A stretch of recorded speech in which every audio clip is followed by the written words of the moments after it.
Kidman filed for divorce from her husband of 19 years. The next year will be 20 years that I've been madly in love with you. Congratulations, baby girl. I love you. But after 19 years of what seemed to be married bliss, it's all over. And we're all left to wonder why. Nicole Kidman didn't just file for divorce. She challenged the most protected unwritten rule in Hollywood.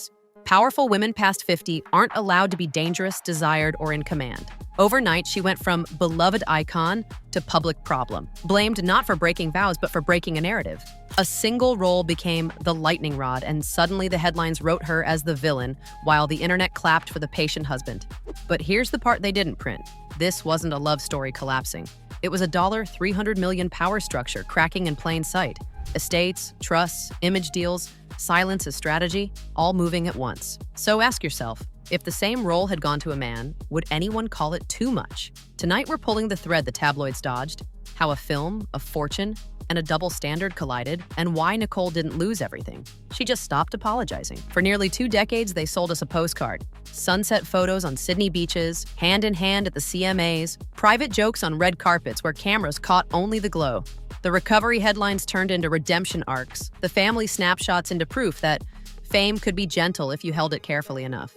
Nicole was the world builder, sets, scripts, production deals, while Keith anchored the melody, tours, studios, stadium lights. But the halves that looked seamless on Instagram were living on opposite calendars. Nashville mornings, Sydney nights, one life tuned to guitars and tour buses, the other to call sheets and dawn flights. Nothing dramatic, nothing messy, just 1,000 tiny choices that slowly braided into different futures. What held it together wasn't just affection, it was a joint machine.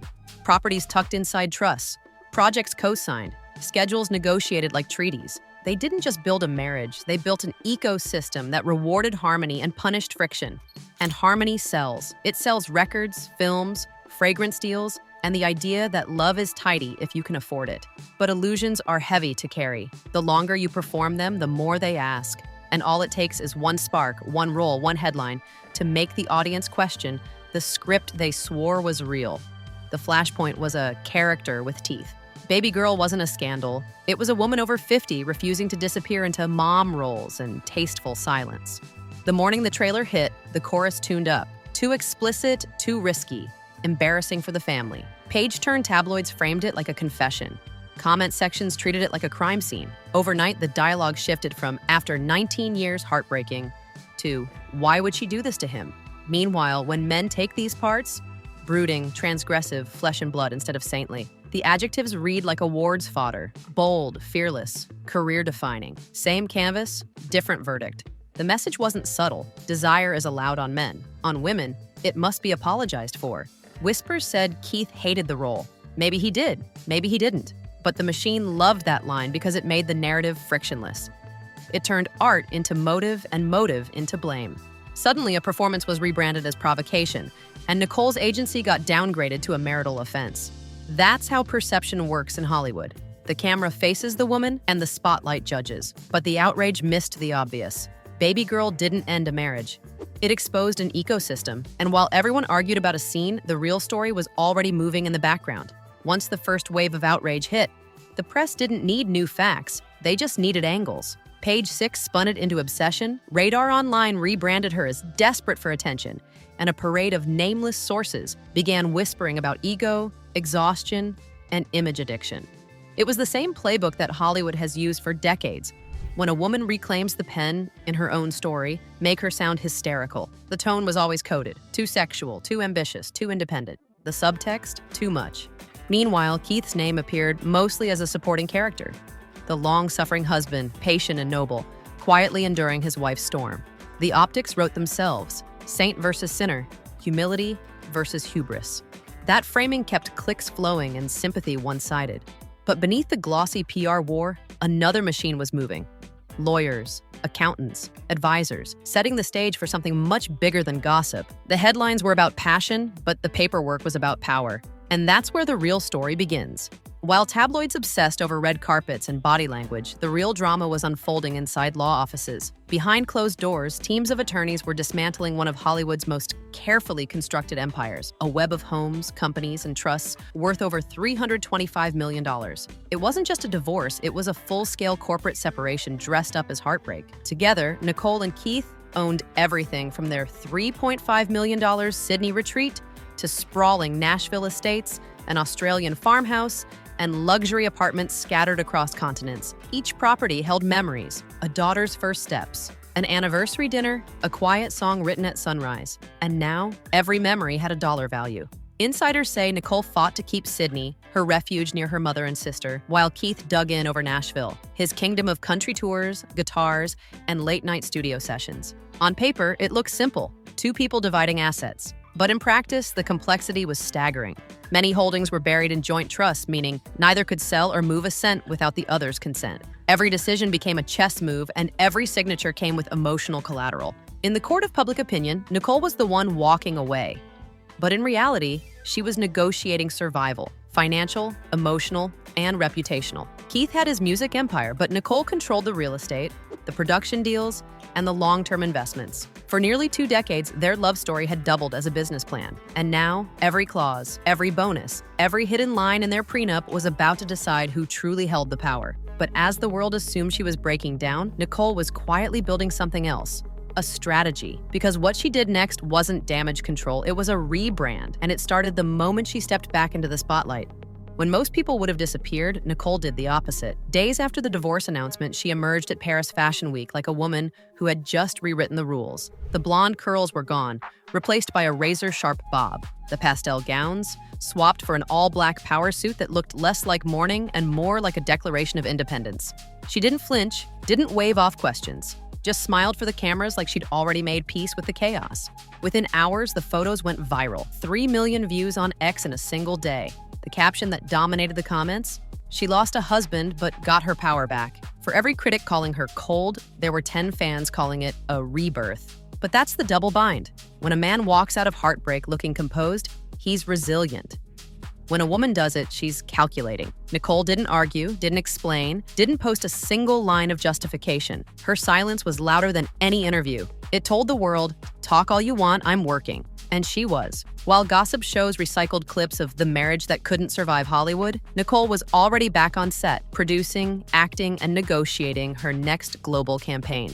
The tabloids wanted tears. She gave them strategy. Fashion Week wasn't a distraction, it was a signal. She was shifting the narrative from abandoned wife to untouchable brand. And for the first time in months, the power balance had changed.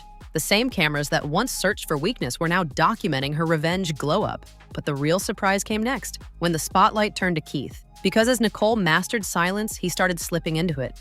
While Nicole turned heartbreak into momentum, Keith Urban retreated into shadows. His Instagram went quiet. Concert appearances quietly vanished from schedules. Industry insiders whispered that he was focusing on new music, but fans knew the pattern. The calm before a heartbreak album. He was back in Nashville, tucked inside his studio, writing through the silence. In the country world, pain sells, and a broken heart, especially one polished with a guitar and a whiskey metaphor, can turn into millions. The media framed it perfectly. Keith, the loyal husband who tried to hold things together.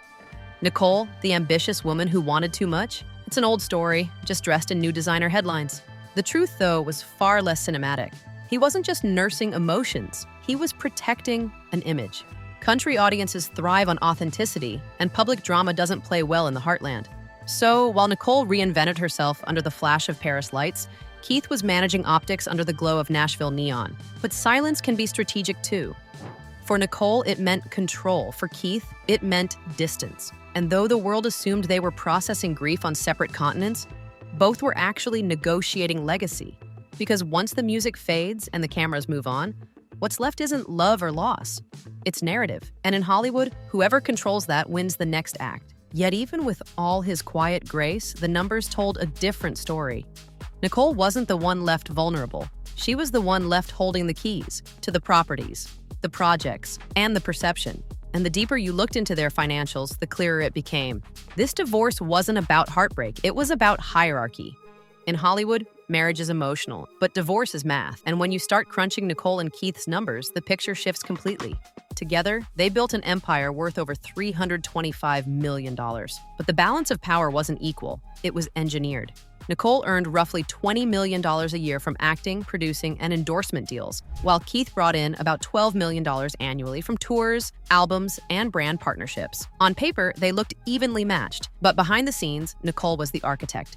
She managed the real estate, the investments, the long-term financial growth. Keith made the money, Nicole multiplied it. Their prenup even reflected that imbalance.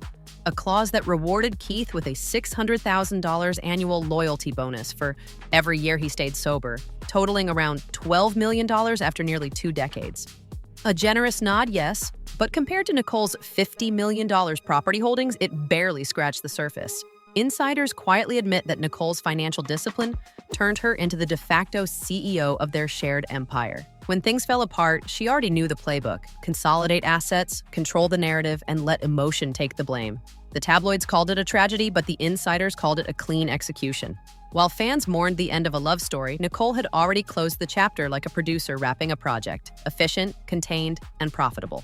She wasn't scrambling to recover. She was strategizing her next era, and it worked. Because by the time the legal dust settled, one truth became impossible to ignore. Keith might have sung the songs, but Nicole had written the score. But even after reclaiming her power and securing her fortune, one question still lingered. Why did the world need her to be the villain in the first place? If Keith had taken a role as raw and sensual as Baby Girl, the press would have called it courageous. He'd be praised for pushing boundaries. But Nicole, she was called reckless, selfish, even unstable, because the industry still punishes women who refuse to fade quietly. Hollywood loves empowered women in theory, but only as long as they stay palatable. The moment they step outside that frame, they're branded dangerous. Nicole's greatest act wasn't leaving a marriage. It was refusing to shrink for it. She shattered the myth that a woman's ambition should be softened to make others comfortable. Instead of retreating, she redefined herself, not as the wife of a country star, but as a force of her own making. And in doing so, she didn't just expose a double standard. She torched it, proving that age, desire, and power can coexist, unapologetically. Nicole Kidman didn't just survive another public scandal. She mastered it. While the world dissected her choices, she quietly built her next chapter. No messy tell-alls, no social media feuds, just motion. The same tabloids that painted her as broken now call her Grace Under Pressure.